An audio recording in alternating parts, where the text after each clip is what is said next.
जय श्री कृष्णा दोस्तों। राधे राधे। आप सभी का अपने चैनल में बहुत बहुत स्वागत है। जैसा कि आज शनि प्रदोष व्रत है, आज हम सभी प्रदोष व्रत की कथा सुनेंगे। साथ ही में भगवान शंकर की एक प्राचीन कथा को भी सुनेंगे। शनिवार के दिन प्रदोष व्रत होने से भगवान शिव के साथ शनि महाराज भी प्रसन्न होते हैं। शनि प्रदोष व्रत करने से मनुष्य को सुख समृद्धि की प्राप्ति होती है। व्यक्ति के सभी कष्ट दूर होते हैं। साथ ही व्यक्ति अंत में सुखों को भोगकर मोक्ष को प्राप्त होता है। आप सभी भक्तजन इस कथा का श्रवण पूरा जरूर करिएगा। ये कथाएं बड़ी ही दुर्लभ मानी जाती हैं। आप सभी से मेरी प्रार्थना है कि इन कथाओं को बीच में ना छोड़िएगा। ऐसा करने से कथा का निरादर होता है। तो आइए हम सभी शनि प्रदोष व्रत की पहली कथा को प्रारंभ करते हैं। तो बोलिए भगवान शिव शंकर की जय हो। प्राचीन समय की बात है। एक नगर में धनवान सेठ रहा करता था। सेठ धन दौलत और वैभव से संपन्न था। वह अत्यंत दयालु था। उसके यहाँ से कभी कोई भी खाली हाथ नहीं लौटता था। वह सभी को जी भर कर दान दक्षिणा देता था। लेकिन दूसरों को सुखी देखने वाली सेठ और उसकी पत्नी स्वयं काफी दुखी थे। दुख का कारण था उनकी संतान का ना होना। संतानहीनता के कारण दोनों बहुत ही परेशान रहते थे। एक दिन उन्होंने तीर्थ यात्रा पर जाने का निश्चय किया और अपने काम काज सेवकों को सौंपकर चल पड़ी। अभी वह नगर के बाहर ही निकले थे कि उन्हें एक विशाल वृक्ष के नीचे समाधि लगाए हुए एक तेजस्वी साधु दिखाई पड़े। दोनों ने सोचा कि साधु महाराज से आशीर्वाद लेकर आगे की यात्रा शुरू करेंगे। पति पत्नी दोनों समाधि लीन साधु बाबा के सामने हाथ जोड़कर बैठ गए और उनकी समाधि टूटने की प्रतीक्षा करने लगे। सुबह से शाम और फिर रात हो गई, लेकिन साधु बाबा की समाधि नहीं टूटी। मगर सेठ पति पत्नी धैर्य पूर्वक हाथ जोड़कर उनके सामने बैठे थे। अंततः अगले दिन प्रातः काल साधु बाबा समाधि से उठे। सेठ पति पत्नी को देखकर वह मंद मंद मुस्कुराए और आशीर्वाद स्वरूप हाथ उठाकर बोले, मैं तुम्हारे अंतर्मन की कथा भांप गया हूँ। वत्स, मैं तुम्हारे धैर्य और भक्ति भाव से अत्यंत प्रसन्न हूँ। साधु बाबा ने संतान प्राप्ति के लिए उन्हें शनि प्रदोष व्रत करने की विधि समझाई और शंकर भगवान की वंदना करने का उपाय बताया। उन्होंने कहा कि भगवान शंकर की इस प्रकार वंदना करना। हे रुद्रदेव शिव, आपको नमस्कार है। शिव शंकर जगगुरु नमस्कार। हे नीलकंठ सुर नमस्कार।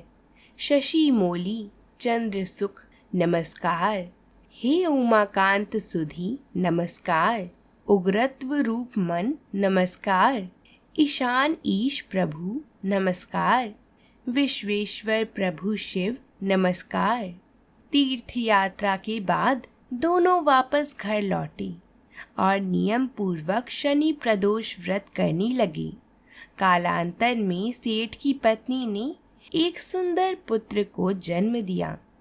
शनि प्रदोष व्रत के प्रभाव से उनके यहाँ छाया अंधकार लुप्त हो गया। वह दोनों पति पत्नी आनंद पूर्वक रहने लगी। तो बोलिए भगवान शिव शंकर की जय हो। इस प्रकार हमारी ये शनि प्रदोष व्रत की कथा पूर्ण होती है। आइए अब हम दूसरी कथा को सुनते हैं।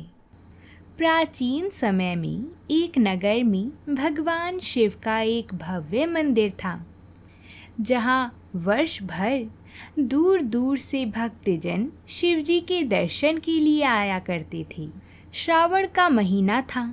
दूर दूर से कावड़िए कावड़ लेकर भगवान शिव को जल अभिषेक करने आए हुए थे। मंदिर का परिसर भक्तों की भीड़ से भरा हुआ था। तभी अचानक आकाश में बिजलियां हुईं और सोने का एक थाल उतरा। उसी के साथ वहीं एक भविष्यवाणी भी हुई कि जो कोई भगवान शंकर का सच्चा भक्त और प्रेमी होगा, उसी को यह थाल मिलेगी। मंदिर के परिसर में उपस्थित सभी लोगों ने यह भविष्यवाणी सुनी। धीरे धीरे सभी इकट्ठे हो गए। जो लोग मंदिर की व्यवस्था देखते थे, उन्हें तो पूरा विश्वास था कि यह थाल हमें मिलेगा, इसलिए वह सबसे आगे जाकर खड़े हो गए। सबसे पहले एक पंडित जी आए और वह बोले, देखिए, मैं प्रतिदिन महादेव जी का अभिषेक करता हूँ। अंततः मैं ही भोलेनाथ का सबसे बड़ा निकटवर्ती प्रेमी और भक्त हूँ, इसलिए यह थाल मुझे मिलना चाहिए। इतना कहकर पंडित जी ने थाल उठाया। जैसे ही पंडित जी ने थाल उठाया, वैसे ही थाल पीतल का हो गया। यह देखकर पंडित जी बड़े लज्जित हुए। उन्होंने थाल को उसी जगह पर फिर से रख दिया और वहाँ से निकल गई। इसी प्रकार वहाँ उपस्थित सभी पंडितों ने खुद को आजमाया, लेकिन शायद उनमें से कोई भी सच्चा भक्त नहीं था। उन्हें भी थाल को उसी स्थान पर रखकर जाना पड़ा। इसके बाद उस नगर के राजा का आगमन हुआ। राजा साहब आगे आई और बोली, मैंने महादेव के मंदिर में बड़ी भारी दान दक्षिणा दी है, इसलिए यह थाल मुझे मिलना चाहिए। इतना कहकर राजा साहब आगे बढ़े। जैसे ही राजा ने थाल उठाया, तभी वह थाल तांबे का हो गया। यह देखकर महाराज भी लज्जित हुए और थाल को उसके स्थान पर रखकर उससे दूर खड़े हो गए। इसके बाद इसी तरह एक से बढ़कर एक दानी महात्मा और भक्त पधारे और थाल उठाया, लेकिन किसी के हाथ में कुछ और किसी के हाथ में कुछ हो गया, लेकिन सोने का नहीं रहा। तब लोगों को पता चला कि हम में से कोई भी महादेव जी का सच्चा भक्त नहीं है। उसी समय उस मंदिर में एक किसान का आगमन होता है। वो बेचारा महीनों के बाद आज चतुर्मास के सोमवार के शुभ अवसर पर शिवजी के दर्शन करने को आया था।